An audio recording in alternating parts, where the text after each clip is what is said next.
la bienvenida a nuestro invitado especial, Christopher Matix, de nacionalidad americano-boliviano. Él tiene una licenciatura en teología de Emmaus Bible College, licenciatura en estudios bíblicos de Emmaus Bible College, graduado con todos los honores, con premios en servicio cristiano y teología, autor, teólogo, historiador, conferencista internacional, comunicador en televisión y radio, docente en facultades bíblicas y misioneras. Es licenciado en teología y se especializa en historia de la iglesia y apologética. Sus obras literarias incluyen el bestseller internacional Confesiones de un Inquisidor. Así que muy bienvenido, Christopher, que desde la distancia él nos estará compartiendo hoy un poco de su vasto conocimiento y te entregamos toda la audiencia. Seth, ¿cómo está? Muy buenas noches y gracias por la oportunidad de compartir con ustedes aquí en Action Center Bolivia. Como ya dijo Lisette, mi nombre es Christopher Matix. Les estoy hablando aquí desde Seattle, Washington, en los Estados Unidos. Seguimos de media tarde aquí, por eso hay un poco de sol aún. Quizás se los presto un poco por la cámara y un poco de la calor que está haciendo en estos días por aquí. A pesar de compartir la cuarentena a nivel internacional, ¿verdad? Es algo que nos une, pero no de la forma que quizás quisiéramos. Pero la verdad, muchas gracias. Qué lindo saber que hay personas como este equipo de trabajo, Action Center Bolivia, que quieren llegar a trabajar con profesores en Bolivia para la mejora de nuestro país. Porque, como siempre digo, aunque tengo cara de gringo, tengo un corazón latino y amo mucho las cosas que están pasando en mi país, me preocupa, también lo valoro, digamos, todos los sentimientos que ustedes también tienen, y uno dice, queremos un mejor futuro, trabajando juntos, y sobre todo que creo yo, como ustedes, que vidas aferradas a Dios y a la Biblia realmente traen un cambio real, porque Dios es real. Entonces, por esa razón, me han pedido hablar en esta ocasión y, según entiendo, también en una semana más sobre el tema de historia de la iglesia, lo cual eventualmente, obviamente, lleva al tema de Bolivia, pero uno no puede hablar de la historia de Bolivia a no ser que uno habla de la historia de la iglesia en general. Entonces, con eso dicho, quiero entrar directamente al tema, sin antes dar también saludos a todos los que están aquí. Algunos nombres reconozco que están aquí en el Zoom, también si están viendo por el Facebook, también un saludo muy especial a todos y que estén muy bien. Ok, una preguntita. ¿Estamos bien de audio, de video? ¿Todo está bien? No sé si Lice me puedes confirmar. Ok, gracias.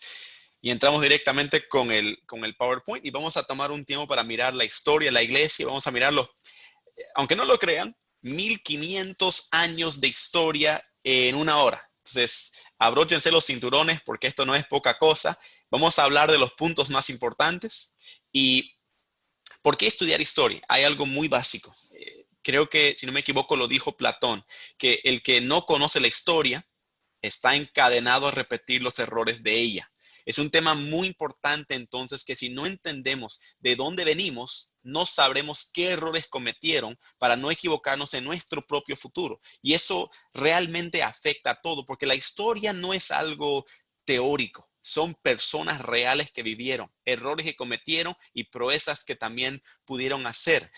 Y algo que me gusta a mí de la historia de la iglesia, a diferencia de quizás historia mundial o historia de un solo país, aunque es interesante en su propia forma, es que historia de la iglesia son personas como tú y yo que decidieron un tiempo que Dios era lo más importante para ellos y querían servir a Cristo, querían amarle a Él y querían cambiar su mundo en ese contexto. Y entonces son personas, como dije, como tú y yo, pero que marcaron la historia y lo cambiaron por siempre. Y hay tantas historias para agarrar, pero vamos a agarrar unas cuantas y contar un poco paso a paso qué ocurrió entre la muerte, resurrección y ascensión del Señor Jesucristo y hoy día. Entonces tenemos que trazar ese camino en la forma más sencilla y práctica posible y también aplicable. Y vamos a comenzar hoy día mirando los primeros 1500 años. Entonces, aquí vamos a comenzar directamente con el PowerPoint para poder mirar todo esto. Bien.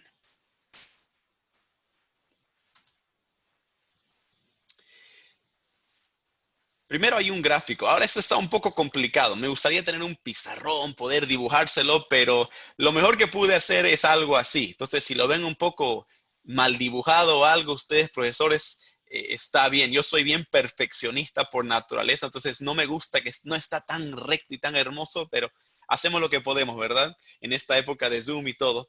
Pero este gráfico es muy importante que ustedes entiendan, ¿ok? Y queremos comenzar aquí para dar una idea de la historia de la iglesia en un solo gráfico. Muy bien. Ahora, aquí pueden ver que tienen la parte de arriba un cheque, digamos decir, correcto y abajo lo incorrecto.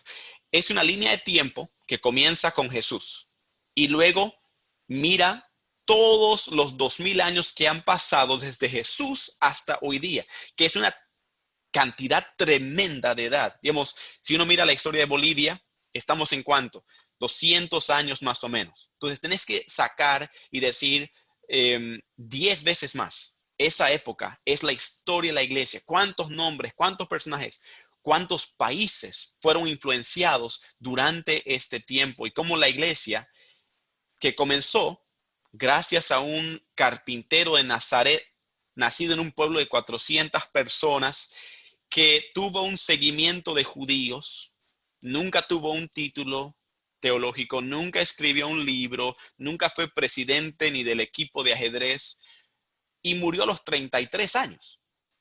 Pero ese personaje se ha convertido en la persona más trascendental, importante, impactante en la historia humana sin comparación alguna. Y su nombre lo lleva el cristianismo, los seguidores de Cristo. Y la historia de la iglesia, entonces, es la historia de una promesa que hizo Jesús. Un día, si ustedes pueden verlo en su Biblia, pueden saber que está en Mateo 16, 18. Dijo Jesús, yo edificaré mi iglesia y las puertas del infierno no prevalecerán contra ella. Era una promesa muy fuerte. Estaba diciendo que yo estoy a punto de comenzar algo que voy a llamar la iglesia. Y esta entidad va a perdurar no importando cualquier amenaza, cualquier dificultad. En realidad hay una doble interpretación a esa frase que dijo Jesús. Una es que nada podrá destruirla, pero también nada podrá pararse en contra de ella. Es como decir, no hay ni una parte del mundo que va a poder detener que entre lo que cree y enseñaba y cómo transforma la vida Jesús.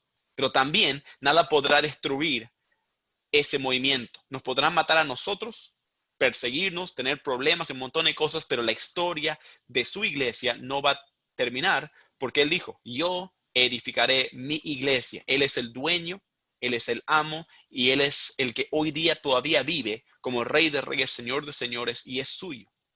Entonces, en realidad uno de los grandes enfoques es eso. ¿Cómo soportó la iglesia tantas dificultades? Entonces, cuando Jesús muere, resucita y asciende, se estima que más o menos ocurrió en el año 29 después de Cristo.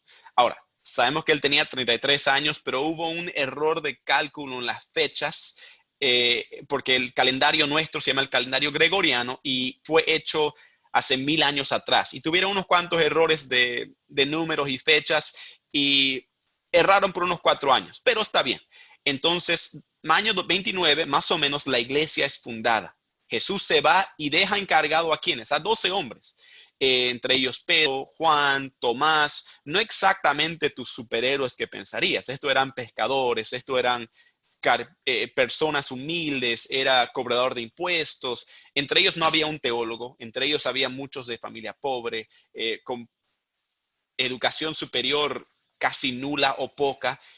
Pero miren cómo ellos se sacrificaron por Jesús, fueron por todo el mundo compartiendo este evangelio y saliendo de 12, eventualmente se convirtió en una religión internacional imparable que hasta hoy en día, en cada país, en cada rincón del mundo, se conoce el nombre de Jesús. ¿No es increíble? ¿No es asombroso? Hasta históricamente uno diría, qué absurdo. Pero bueno, quizás es como dijo el autor C.S. Lewis, es que Jesús es quien dijo ser. Es Dios, Dios mismo. Y su mensaje transforma vidas. Ahora, la iglesia, pero, si siguen la línea verde, es como la trayectoria de la iglesia en general, ¿ok? Tomando estereotipos en cuenta y todo eso, pero en general la iglesia comenzó muy bien y la parte verde es lo que se llama ortodoxia, o la parte de arriba es una iglesia ortodoxa. Ortodoxa no es un estilo de iglesia. La palabra ortodoxa nada más significa una iglesia sana o buena o correcta. Más tarde se llevó a entender como un estilo de iglesia, que no tiene nada que ver. Entonces la iglesia al comienzo ortodoxa o sana, comenzó muy bien, como ustedes pueden ver, muy lejos de esa línea azul, donde si cae para abajo, se convierte en una iglesia no ortodoxa o hereje o antibíblica. Muy bien. Y la iglesia pasó por muchas pruebas. Vamos a hablar de las 3 grandes dificultades que pasó la iglesia en este tema de hoy. ¿Ok? Las 3 pruebas más fuertes en los primeros 1500 años. Y como pueden ver, pero la iglesia comienza a bajar, tener dificultades, problemas, corrupciones, persecución, que comienza a llevar a la iglesia a cada vez apartarse más de Jesús, apartarse cada vez más de la esencia bíblica y meterse cada vez más en problemas. Y mientras se va acercando más y más a esa línea azul para convertirse en una línea roja o el lado malo, tenemos que entender algo. Es que hay 2 teorías. Uno es que existía una sola iglesia que se convirtió en lo que denominamos eventualmente la Iglesia Católica Romana, que luego llegó a ser tan antibíblica que pasó de ser ortodoxa a hereje, más o menos del año 1215. Vamos a hablar un poco sobre eso. Y que luego vino Martín Lutero en 1517. Si usted sabe algún nombre de historia de la iglesia, ese nombre va a conocer. Y vamos a hablar de él la siguiente semana. Pero él es el que hizo la reforma o el cambio, la transformación para sacar a la iglesia de ese hueco oscuro que se habían metido y volver a una iglesia sana. Pero hay un gran problema. El problema es este, que Jesús hizo una promesa de que la iglesia iba a superar cualquier peligro. Entonces no podía haber una época que la iglesia esté muerta o que no hayan personas que crean en Jesús, o si no su promesa se cae. Y la otra teoría es esta, es que desde un inicio ven esa así una línea verde y luego aparecen 3 más. Son otros grupos, lo que llamamos pre-reformadores. Previo a la reforma, habían personas que dijeron, la iglesia de hoy, la iglesia general, el estereotipo de lo que es la iglesia general, está muy lejos de lo sano, de lo bíblico, y nosotros vamos a apartarnos. Muchos de ellos sufrieron tremendas cosas y pasaron por tiempos muy difíciles, pero se ha podido evidenciar históricamente la existencia de estos grupos. Y entonces las teorías son estas. Uno es que la iglesia rápidamente se corrompió y se perdió y estos los salvaron. Otra teoría es que la iglesia se cayó y eventualmente Martín Lutero vino y entre otros lo ayudaron a volver a lo que es una iglesia sana. Yo no creo que es ni uno ni el otro. Creo que las 2 tienen evidencia fuerte. La iglesia original que Jesús fundó era muy sana y muy buena y poco a poco se corrompió. Uno puede ver eso en todas las cosas que hacemos. Por naturaleza, las cosas se empeoran.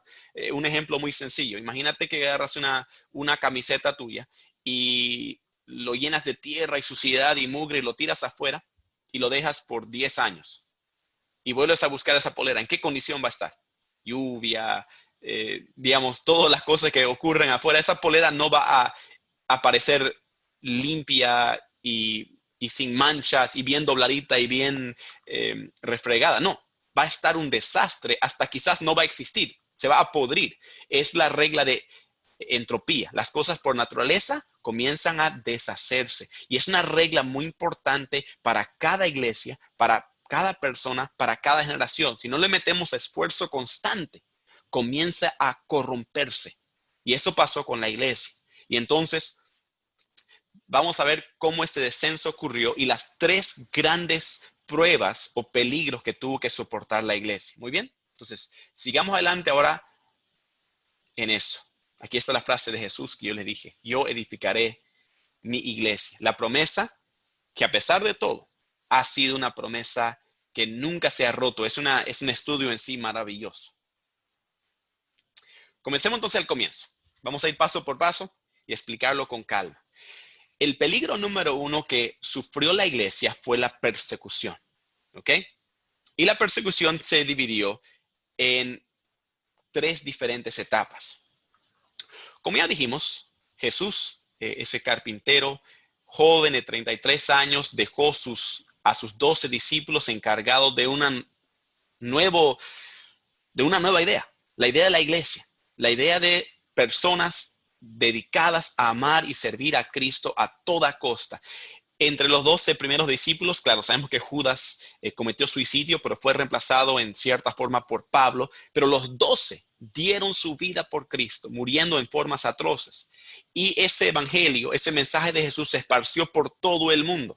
Entonces ahí comienza lo que llamamos la iglesia apostólica. Ahora no se confundan, la iglesia apostólica nada más significa la iglesia de los apóstoles, la iglesia original. Entonces cuando hablas de una iglesia apostólica, lo que deberías entender, claro, hay muchas confusiones hoy en día, pero lo que debería significar es la iglesia original, humilde, sencilla, sin papas, sin burocracia, sin un montón de vueltas y tradiciones, pero personas que amaban a Cristo y iban a dar hasta su vida por él. Ahora, esta primera iglesia, estas primeras generaciones de inmediato sufrieron persecución. El libro de Hechos en la Biblia nos demuestra eso claramente, pero no termina ahí, en realidad se empeora. Y la persecución del pueblo, lo que se llama en teología, comenzó. Durante los primeros, como pueden ver, casi 230 años, la iglesia sufrió persecución. Esto era en cada parte del Mediterráneo, África del Norte, y el Medio Oriente, y personas sufrían por creer en Cristo.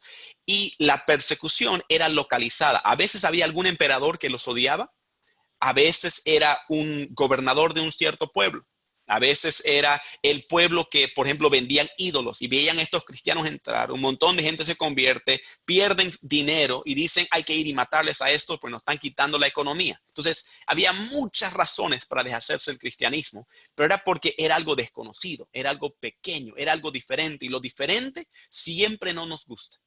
Y comenzaron a surgir muchas mentiras sobre cristianos. Por ejemplo, les llamaban ateos. ¿Por qué les llamaban ateos? Porque no tenían un templo y un ídolo para adorar. Adoraban a un Dios invisible. Si ustedes adoran a un Dios invisible, entonces deben ser ateos.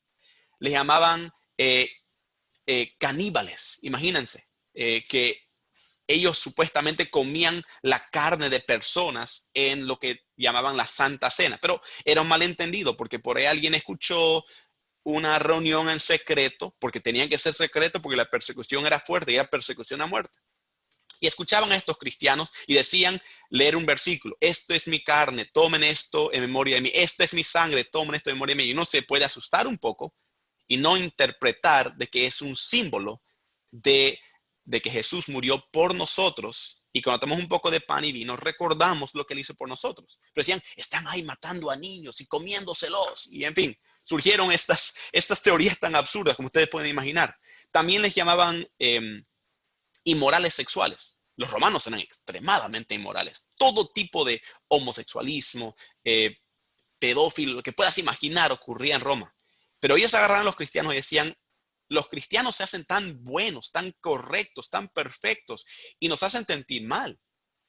Pero los cristianos, entre ellos se llamaban hermano y hermana, ¿verdad? Decían, ¿qué tal hermano? ¿Qué tal hermana? Decían, ellos todos son una familia, pero ellos también están casados entre sí, entonces están cometiendo incesto, son hasta más bajos que nosotros. Era falso, era una forma de hablar entre cristianos, una familia en Cristo, pero no era carne y hueso el tema de hermano y hermana. Entonces, habían muchas mentiras, muchas falsedades de personas que querían destruir el cristianismo, pero en lugar de destruir lo que hacía, la persecución sumaba, el cristianismo crecía, y siempre fue la historia. Ahora, en el año 250 entra un emperador llamado Decio. El emperador Decio ve que en el imperio romano, porque el imperio mundial ahora era Roma, y Roma controlaba todo, y por naturaleza Roma era un gobierno politeísta, y tenían un montonazo de dioses, griegos y romanos y de todos lados. Y cuando Roma comenzó a decaer financieramente, políticamente, tener problemas con los bárbaros del norte y muchas cosas políticas, Decio, no sé si sinceramente o por tema político, decidió decir que los cristianos eran culpables porque habían tantos cristianos que los dioses greco-romanos estaban enojados y por eso estaban dejando que el imperio caiga a estos enemigos. Entonces dijo, si matamos a los cristianos, nos deshacemos del cristianismo, entonces los dioses nuestros van a estar contentos y van a darnos la victoria.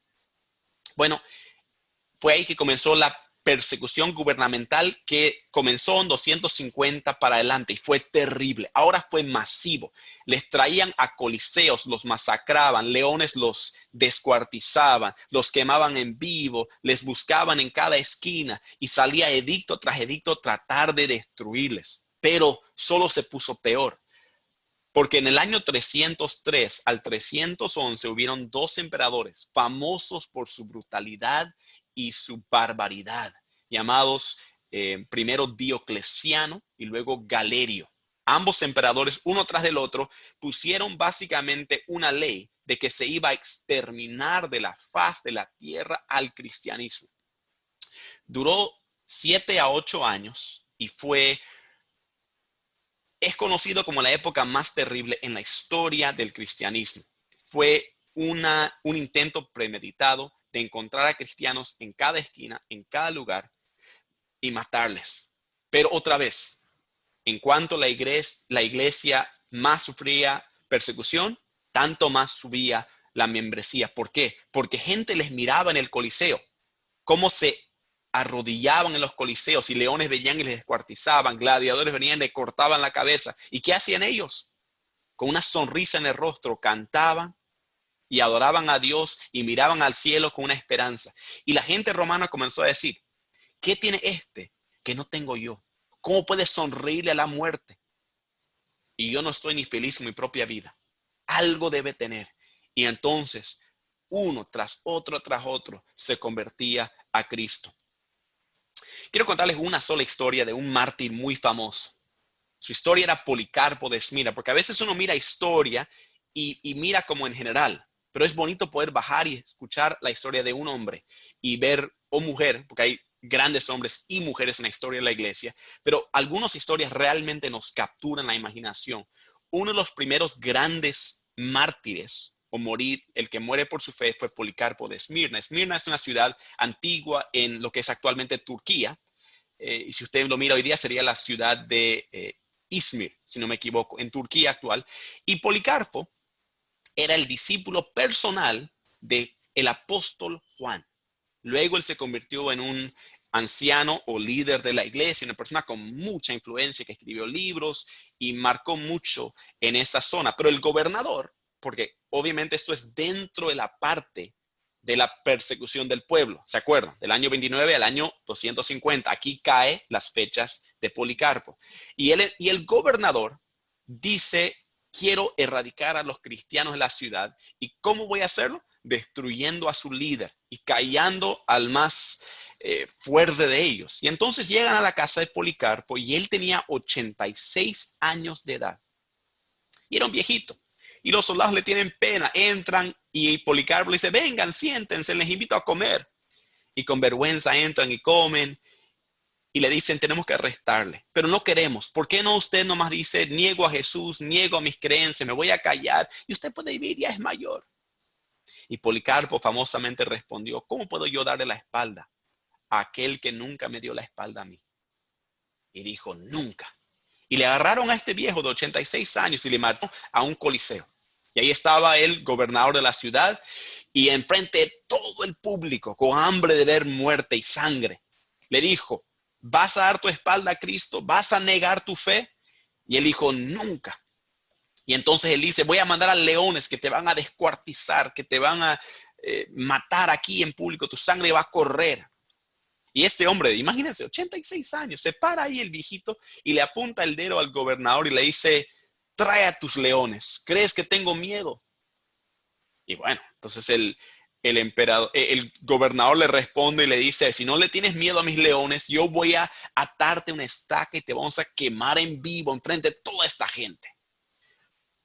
Y Policarpo nuevamente le responde y le dice, ¿qué? ¿Crees que le voy a tener miedo de un fuego que quema por 1 hora y luego se apaga? Tú deberías tenerle miedo al infierno de Dios, que jamás se apaga. digamos, palabras fuertes, una valentía tremenda, una fe que no se podía sacudir. Y eso inspiró a muchos más. Y la idea era esta: si Policarpo, teniendo 86 años de edad, no se cayó, tampoco yo. Y eso fue como este gran peligro de la idea de la persecución más bien fortaleció a la iglesia. La trama de Satanás, de tratar, porque siempre Satanás ha querido destruir la iglesia. Dijo, si les puedo hacer tener miedo, puedo destruir todo. Pero en realidad les salió al revés. Hay una famosa frase que yo creo engloba todo este tema. Y es lo que dijo una vez el historiador Tertuliano. Dijo, la sangre de los mártires es la semilla de la iglesia. En otras palabras, cuantos más cristianos mueren, otros brotan, porque ven la fe y ven el valor. Y por eso muchos han hablado de que la persecución no es algo para tenerle miedo. Más bien puede ser un gran bien para la iglesia, para ver, ¿realmente crees lo que crees? ¿O eres un dominguero nada más, por así decirlo? El siguiente gran peligro que sufrió la iglesia fue las herejías. Del año 303 al año 381, Satanás sacó otro ataque en contra de la iglesia para tratar de debilitarlo, callarlo y apagarlo. Bien, y historiadores lo llaman la edad de las herejías o la era de las herejías. Bien, en 311 ocurrió algo maravilloso, algo excepcional, algo inesperado totalmente. Pasa que en el transcurso del Imperio Romano, había un emperador que se creía la gran cosa, que era Diocleciano, como ya mencioné, que decidió dividir el imperio en dos partes. Porque Dios es tan grande, nadie podría hacer mi trabajo como yo. Entonces vamos a tener dos gobernadores que van a ser como coemperadores. Y van a trabajar juntos para trabajar todo este imperio enorme, que era toda Europa, el Medio Oriente y hasta África del Norte. Y lo van a dividir entre los dos. Ok, bueno, en tiempo, cuando habían dos, uno siempre quería ser mayor. Y uno de estos era un hombre llamado Constantino. Y Constantino vivía en la parte de Turquía y el otro vivía en la parte de Italia. Y Constantino dijo, yo quiero ser emperador sobre todo y yo quiero ser el mandamás de todo y no quiero tener un segundo o una competencia. Entonces agarró su ejército, marchó una distancia tremenda, cruzó los Alpes del norte de Italia con una cantidad tremenda de soldados muertos de su lado por el frío, por el peligro, pero llegaron a Roma. Y sus generales miran y dicen, Constantino, con todo respeto, pero está en una ciudad fortificada, tienen más soldados que nosotros, es como 2 contra 1, eso es imposible.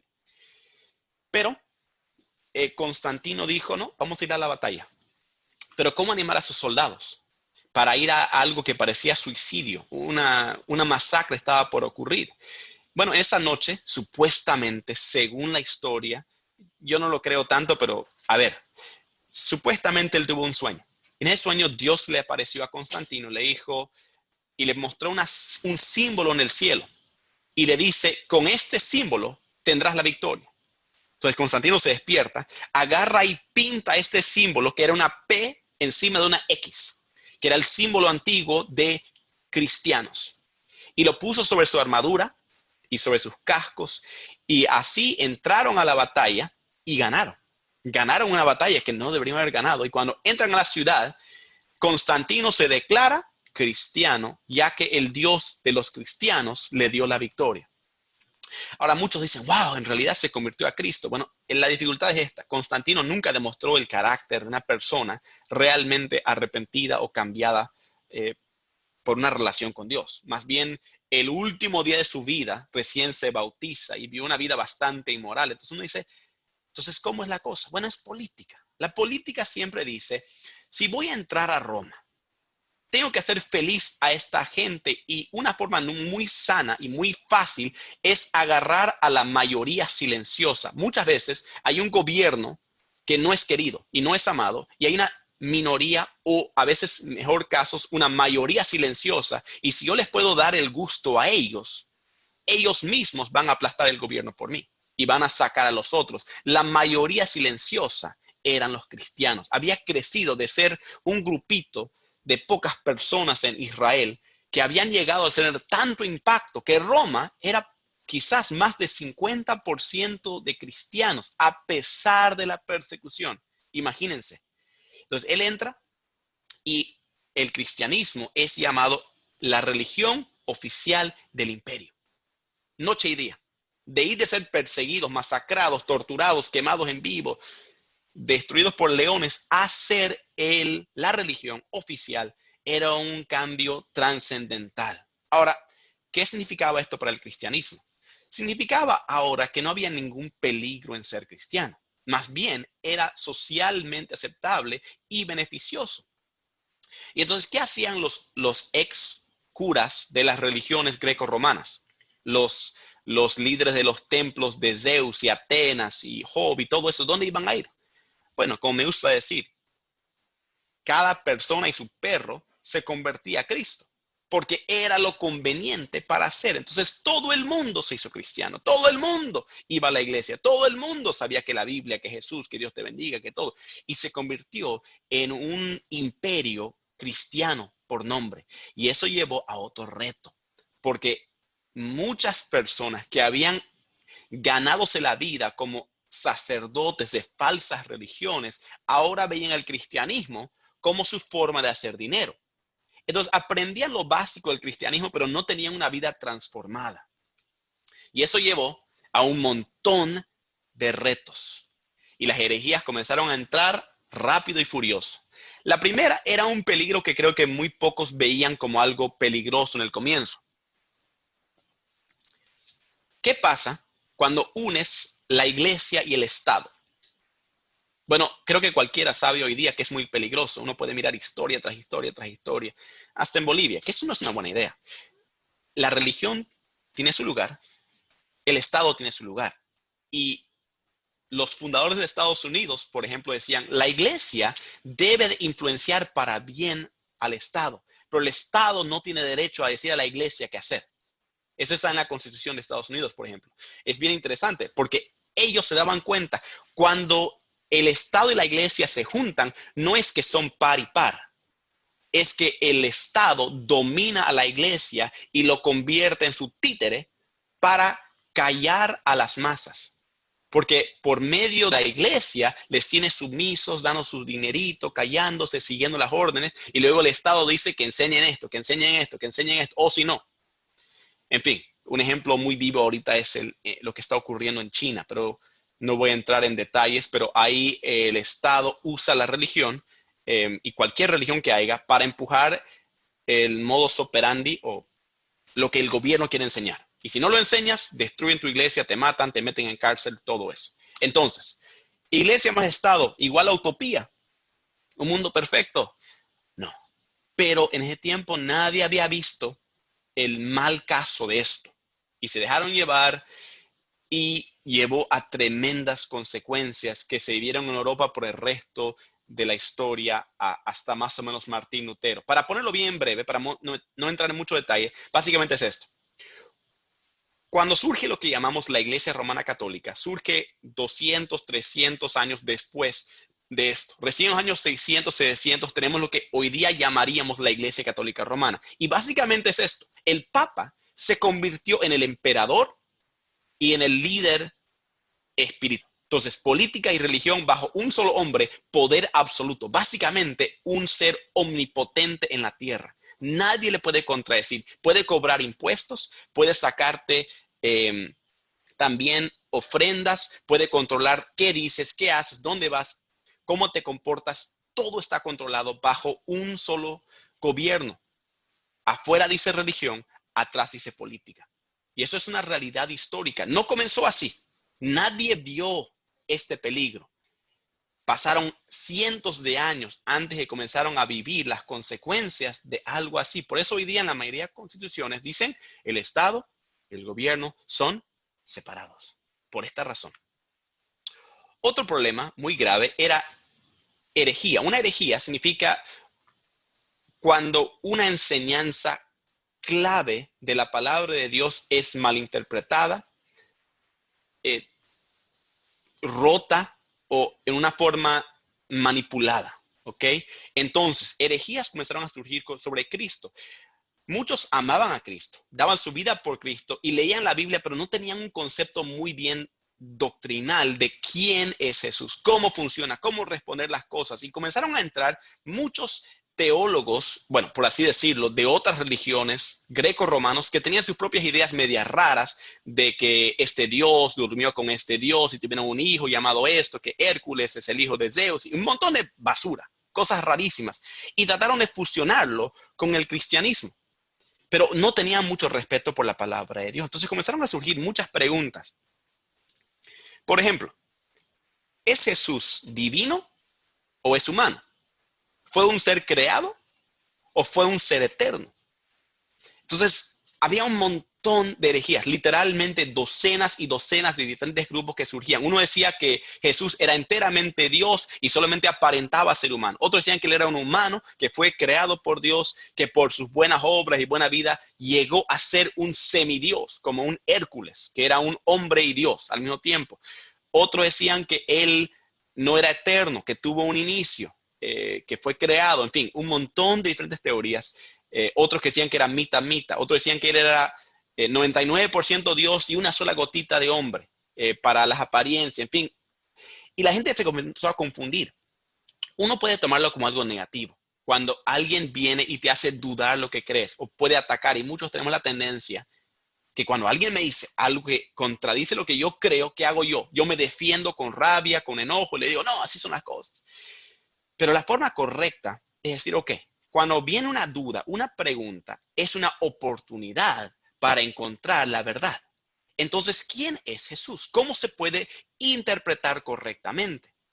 Y eso tomó tiempo, mucho sacrificio, muchos debates hasta públicos, pero eventualmente lo que hoy en día tenemos como doctrina primordial sobre Jesús, lo tenemos claro gracias a estos tiempos, que dijeron, no, Jesús es 100% Dios, 100% hombre, en una sola persona, siendo hijo de Dios por nombre, pero nunca teniendo un inicio, siendo un ser eterno.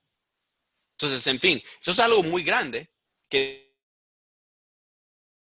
no está en un versículo de la Biblia que lo puedes anotar. Eso es algo de mucho trabajo, mucho esfuerzo para poder interpretar estas cosas. También surgieron dudas, por ejemplo, sobre la Biblia.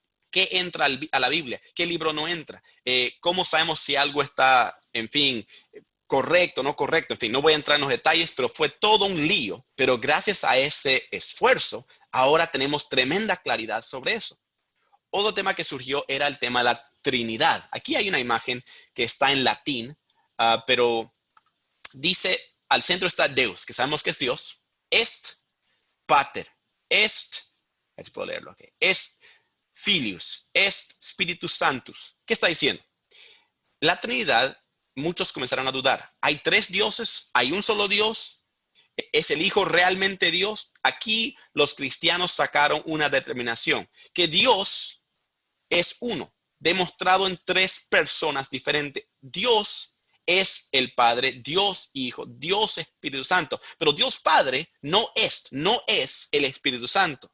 Dios Hijo no es el Espíritu Santo. Entonces hay diferencia de personas, pero cuando hablamos de la divinidad o la Trinidad, son tres en uno. En fin, no es algo fácil de interpretar, de entender, pero es algo bíblico y algo muy importante. Entonces, ¿qué es lo que estoy tratando de decir? Durante la época de las herejías surgieron un montón de opiniones, personas hablando, peleando, y hubo un gran peligro de que quizás se haga popular alguna idea que no era sana, que no era correcta. Pero gracias a los grandes hombres y grandes mujeres que defendieron la palabra de Dios, que lo tomaron como ley, como autoridad divina, que nos salvaron de un sinfín de problemas. Uno de ellos se llamaba Atanasio de Alejandría. Muy brevemente su historia. Atanasio de Alejandría, como pueden ver, vivió su vida adulta durante la época de la era de las herejías, durante los años 300. Y su tiempo estaba repleto de problemas, de herejías, ciertas ventajas y otras tremendas desventajas. Y en su tiempo surgió una herejía en particular muy fuerte, llamada el arrianismo. No tienen que recordar todo esto, pero esta herejía arrianismo básicamente decía, Jesús es un hombre que fue creado, que eventualmente se convirtió en Dios. Era una herejía grosera, terrible. Pero el problema es que el tipo que lo estaba empujando, llamado Arrio, por eso se llama arrianismo, nombrado tras él, era tan popular, tan carismático, creo que hasta era un cantante, si lo pueden imaginar, un cantante de su tiempo, que lo hizo bien popular y la gente, qué bien, qué esto, qué otro. Y 9 de 10 líderes de iglesias seguían el arrianismo. Y Atanasio decían, eso es antibíblico, eso es destructivo. 46 años sirvió como líder de su iglesia en el norte de Egipto, llamado Alejandría de Egipto. Y de los 46 años tuvo que pasar 17 de aquellos en exilio. ¿Por qué? Porque los líderes cristianos que apoyaban el arrianismo le pedían al emperador y el emperador, dependiendo de qué lado quería estar, decidió apoyar el uno o el otro. Pero al gobierno no le importaba la verdad, le importaba la paz, le importaba que la gente se calle. Pensaban de la religión como el opio del pueblo. Vayan a su iglesita, paguen su ofrendita, paguen sus impuestos, todos estamos contentos. Atanasio decía, no, esto no se trata de conveniencia o de popularidad. Es como decir, la verdad es la verdad, aun si nadie lo cree. Y se llevó el apodo Atanasio contra Mundi, que significa Atanasio contra el mundo. Es decir, todo el mundo estaba en contra de él. Todo el mundo quería callarle, censurarle, pero él siguió adelante. Y en los desiertos de Egipto, 17 años, en cuevas viviendo, apenas sobreviviendo, se puso a escribir. Y en esas cosas escribía lo que la palabra de Dios escribía. Y explicó por qué el arrianismo era antibíblico, era incorrecto. En fin, un gran tema. Y murió antes de ver el resultado de sus esfuerzos. 8 años después de su muerte, en el año 381, hubo un concilio muy importante llamado el Concilio de Constantinopla, llevado a cabo en la capital de su tiempo, Constantinopla. Y ahí se decidió que el arrianismo era herejía y que lo que enseñaba Atanasio era realmente lo correcto, lo bíblico, lo ortodoxo. Y se aplastó por siempre esa herejía y un sinfín más de herejías. Pero ¿qué hubiera sido si él se daba por vencido? Si él se callaba, si él decidía vivir una vida tranquila, seguir lo popular. Muchos han dicho, si no fuera por Atanasio, quizás todos hoy día seríamos arrianos. Lo cual, por si un caso, la doctrina central de los testigos de Jehová de hoy es el arrianismo reconstruido. Solo un pequeño detalle para que sepa. Entonces, no ha muerto totalmente, pero casi. Y tomó 2000 años resucitarlo para que lo encuentren otra vez. Ahora, el tercer peligro, la corrupción de la iglesia. Y eso vamos a mirar lo que es realmente más de 1000 años. Todo ese tiempo de Atanasio hasta el tiempo de Martín Lutero. Un montonazo de tiempo, por así decirlo, pero quiero sacar unos cuantos puntos para que entiendan. Algunas personas, cuando hablamos de la palabra Iglesia Católica Romana, hay una reacción muy fuerte, o para defender, o para odiar, un malentendimiento. Algunos que, por ejemplo, son cristianos evangélicos, tenemos la idea de que la Iglesia Católica Romana es la original y nosotros somos los locos de después, que más o menos encontramos otra forma de interpretarlo, pero ellos son los originales, pero no entendemos por qué. Y algunos también que son católicos dicen, nosotros somos los originales, ustedes no tienen nada que ver, no tienen nada de peso, y en fin, y se arma un argumento muy fuerte y dicen, por ejemplo, el primer papa fue Pedro, y ustedes están mal y no siguen lo que nosotros decimos y esto y otro. Bueno, pongámoslo bien sencillo. La iglesia original era una, no era la Iglesia Católica Romana. Esa palabra no existía. No hay ningún documento que hable de esa iglesia o esa denominación en ninguna parte histórica. Habían hombres y mujeres que darían su vida por Jesús, que sufrían terribles persecuciones y que en todos sus escritos hablaban de Cristo es el Rey de Reyes, es mi Salvador. Muy similar a lo que tú y yo hablaríamos de una iglesia evangélica. Pero ¿qué pasó? Esta iglesia buena y sana se convirtió poco a poco en lo que conocemos como la Iglesia Católica Romana, que no fue siempre tampoco mala.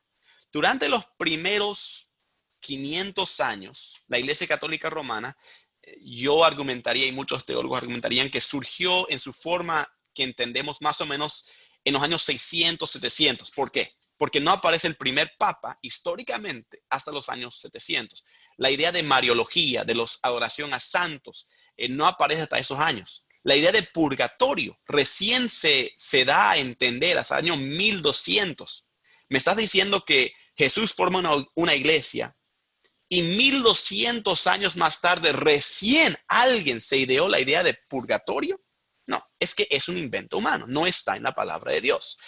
Las ideas de los 7 sacramentos, los argumentos sobre la transubstanciación, que tú tomas un pedazo de pan y estás ingiriendo el cuerpo y la sangre de Cristo, es una enseñanza creada por Tomás de Aquino. Bueno, no creado por él, pero hecho fuerte por él recién en los años 1200. Entonces, en otras palabras, la Iglesia Católica Romana salió de la Iglesia Apostólica en una transición natural, pero que poco a poco se llenó de política, avaricia y poder. ¿Ok? Y eso fue la corrupción de la Iglesia Católica Romana que llevó a que Martín Lutero, un católico, teólogo en doctrina, doctor en teología, dijo, basta, ya no se puede arreglar, tenemos que salir. Pero él era un católico, él amaba a la iglesia, pero decía, hemos ido muy lejos, hemos caído muy hondo, ya no hay arreglo, tenemos que saltar del barco antes que hunda. Y esa es una historia para la siguiente vez que conversemos. Pero quiero aquí mostrarle 3 imágenes. ¿Dónde fue la raíz del problema, de la lenta, como decíamos, entropía, el círculo vicioso hacia la corrupción y de alejarse de la palabra de Dios? Bueno, aquí pueden ver una lista de cardenales. En el centro estaría el Papa.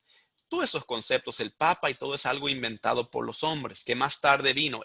Si ustedes saben algo sobre empresas hoy día de pirámide, van a saber que así funciona, que hay alguien arriba y luego sus capitanes o sus jefes y se amplía.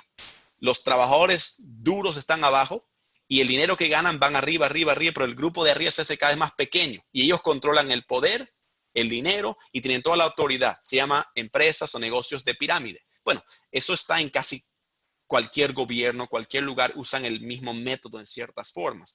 En el caso de la iglesia, Jesús enseñó algo muy sencillo, que cada iglesia tiene sus líderes, que pueden llamarse pastores, obispos o ancianos. Son palabras intercambiables, no hay diferencia. Y esa iglesia, cada miembro es responsable ante Dios y cada líder es responsable ante Dios, pero los líderes no tienen que responder a otros líderes, por lo menos no en la Biblia, no existe eso. Todos los líderes responden a Jesús, que es en sí el pontífice, el papa, el jefe de toda la iglesia. Y entonces las iglesias son por naturaleza independientes y autónomas. Ahora, si quieren unificarse y tener ciertos tratos, eso es excelente. Y hay otras formas de hacerlo, algunas con buen mérito, otros con menos mérito, pero trabajamos en equipo para sacar adelante más cosas. Pero ¿qué pasa cuando la iglesia en sí, todo es dominado por un hombre? Por un grupo de hombres llamados los cardenales y el papa, que se conoce como la curia. ¿Qué pasa cuando ellos reciben todo el dinero, toda la autoridad, que los soldados trabajen para ellos, que el imperio trabaje para ellos, que realmente el papa es también el emperador? De pronto es un hombre, como dije, omnipotente sobre la tierra. Eso es lo que pasó con el papa. El primer papa, Gregorio Magno, en los años 600 más o menos, no quería el puesto. Le rogaron la gente en Roma porque estaban pasando por una época muy triste que se llama la Edad de las Tinieblas, una era de anarquía, de violencia, y pidieron a un humilde monje que los unifique y les defienda. Y él a duras penas aceptó, sin tener idea en lo que se convertiría. Luego la Iglesia Romana Católica, pero comenzó a ver su poder y comenzaron a crear nuevas doctrinas, por ejemplo, el purgatorio, los 7 sacramentos, la idea que uno es salvo.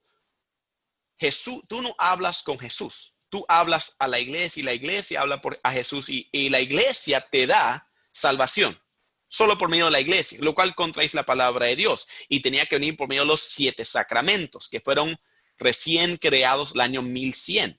Entonces, estas ideas de que eres salvo por lo que haces contradice claramente la palabra de Dios. Y cada vez se alejaban más de la palabra de Dios, a tal punto que gente decía un ratito, la Biblia enseña esto, tú enseñas esto. ¿Cómo es esto? ¿Cómo se explica? Entonces, ¿qué hicieron? hicieron ilegal el acceso de la palabra de Dios a la gente común. Durante los años 1100, 1200 hasta el año 1500, la Biblia para gente común, en otras palabras, toda persona sin doctorado en teología, podía ser arrestado, torturado y matado por tener una Biblia. Y el doctor en teología, la primera vez que leía la Biblia, era el momento que ya salía con su título. Es como decir, te lo voy a lavar el cerebro con lo que deberías creer. Y cuando termines de lavar el cerebro, recién te voy a dar la Biblia para que lo leas por medio de mi cosmovisión, mi punto de vista. Entonces, es el lavado de cerebro al más alto nivel, porque la Biblia contradecía totalmente en lo que se había convertido la Iglesia Católica Romana. Realmente su era más oscura.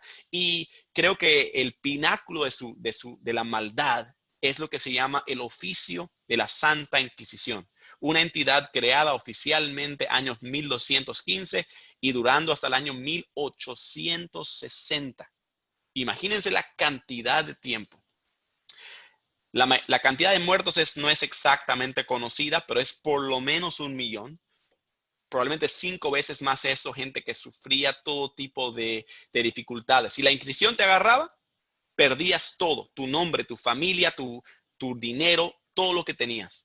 Y te convertías en una persona o muerta o marcada de por vida. Entonces, no voy a hablar de la Inquisición como me gustaría, pero era realmente sádico. Era una institución de monjes entrenados desde jóvenes para torturar en las formas más horripilantes conocidas a las personas para sacarles información, y las personas que duraban la mayor tiempo en la tortura, los que aguantaban hasta el final, tendían a ser personas que realmente creían en Dios. Entonces, cristianos evangélicos, lo que se llaman históricamente los pre-reformadores, y ellos sufrieron hasta el último nivel, y en sus casos siempre les sacaban en público, en una reunión pública, y les tenían desnudos, desnutridos, descoyuntados sus huesos, y entonces les quemaban en público, en actos llamados autos da fe. Pero bueno, ese es un tema para otro día. Pero muy siniestro. ¿Qué es lo que había pasado? La iglesia se había hecho tan poderoso y tan grande, pero ahora necesitaban esconder del pueblo que ya no servían a Dios, sino a ellos mismos. Era política, era gobierno, disfrazado de religión. Ahora estamos en los últimos momentos, pero quiero nomás mencionar un nombre. Francisco de Asís. Quizás ustedes digan, fue un católico famoso, el poeta de los pajaritos y todo. Bueno, miren cómo es la historia. Se ha dicho, el victorioso escribe la historia. Y no podría ser más real que en el caso de Francisco de Asís. Porque hay personas que tienen interés de convertirle a Francisco en lo que él no es. La historia real es una historia que merece mucho más tiempo que lo que le voy a dar. Pero básicamente era esto. Francisco de Asís se crió en una ciudad pequeña, cerca de Roma, y su familia era extremadamente adinerada. Él iba a llegar a ser el gobernador y la persona más importante de la ciudad por herencia, por ser básicamente nobleza. Pero en el transcurso de tiempo, mediante diferentes pruebas en su vida, se da cuenta que él quiere dar su vida enteramente a Dios y quiere realmente una relación con Dios. Y si algo le define a Francisco de Asís, él quería ser como Cristo. Y tenía acceso más o menos a algunos pedazos de los evangelios, de la Biblia, lo cual era muy difícil y muy peligroso, pero por sus contactos y siendo de la élite lo pudo adquirir y lo pudo leer, y le transformó la vida, una relación con Cristo. Yo creo que él fue un cristiano de verdad. Y probablemente la Santa Inquisición lo hubiera matado si no fuese que su amigo de infancia era justamente el Papa de su tiempo, que seguía amigo de él. Entonces, esta persona, Francisco, no escribió grandes cátedras en contra del Papa y todo eso, aunque él no coincidía. Pero ¿qué es lo que él decía? Yo voy a hablar con mis actos. Porque él vino un tiempo de que tanta gente andaba hablando, que la iglesia, que la iglesia, que la iglesia, que las catedrales, que la misa, que dar tu ofrenda, todo era tan santo y tan correcto, pero él sabía la verdad, sabía que los curas se paraban un día, le hablaban al pueblo sobre infidelidad, sobre tener cuidado con el pecado y todo esto, pero luego ellos vivían en dinero para votar y había una multitud de prostitutas solamente para los curas. Digamos, cosas que da miedo escuchar, pero es real, históricamente es real y él lo vio y él dijo, quiero cambiarlo, quiero volver a Cristo, quiero volver a la esencia de quién es él. Y como me gusta decir, Francisco era un hombre que en el medio de tanta gente que solamente quería jugar a religión para sus propias ideas y ganarse el dinero o algo así, él quería ser como Cristo. Y realmente fue un tremendo ejemplo. Pero cuando murió, el grupo de los franciscanos rápidamente destruyeron casi todo lo que él había enseñado y se convirtieron en un grupo externamente pobre, pero en realidad se convirtieron eventualmente en los grupos de los monjes más ricos que hay y perdieron totalmente la enseñanza de este gran hombre. Pero él enseñó con su vida a seguir y amar a Cristo. Un dicho famoso de él es, si caminas a un lugar para predicar el evangelio, pero tu caminar no es también tu predicar, ¿para qué vas? Y hablaba de la hipocresía. Es decir, cuando nosotros nos llamamos cristianos, es como poner el nombre de Jesús en la espalda y yo le represento. Y tengo que ser fiel a quién fue él, a ese Jesús honesto, humilde, amoroso. No tiene que ver con dinero y no tiene que ver con pobreza. No tiene que ver con ni una cosa material. Tiene que ver con que Jesús realmente amaba a las personas, tenía empatía con las personas, transformó el mundo por quién era él. Y por eso ese movimiento siguió adelante, por el poder de Dios para transformar vidas, para hacernos mejores personas, para hacernos merecedores de ese ostentoso título cristiano. Le dejo con un dicho. La iglesia que saca a Jesús del centro no es más que otra religión muerta. Y es la historia de la iglesia durante los primeros 1500 años. El primer peligro, la persecución, lo superaron 100 puntos y fueron más fuertes. ¿Por qué? Porque se acercaron más a Jesús. La siguiente, las herejías, a duras penas superaron, con secuelas, pero comenzaron a olvidarse de Cristo porque hubiera mucha gente que era beneficioso ser cristiano sin realmente tener relación con Cristo. Y en la tercera, durante la corrupción, los cristianos cada vez eran más pocos y más pequeños y más callados porque ya no era beneficioso. Y los que llegaban a tener títulos y puestos era porque lo compraban, porque había mucho dinero, porque buscaban el poder. Y las personas como Francisco de Asís, cada vez más pocas y calladas. Pero bueno, eso fue la época más oscura y más ténebre en la historia de la iglesia, pero en el seguimiento que haremos vamos a hablar de quizás la era dorada de la iglesia. Entonces, de lo más oscuro sale lo más hermoso. Hasta ahí llegamos en este tiempo, pero agradecido y espero que haya sido de bendición para todos ustedes. Gracias por la oportunidad.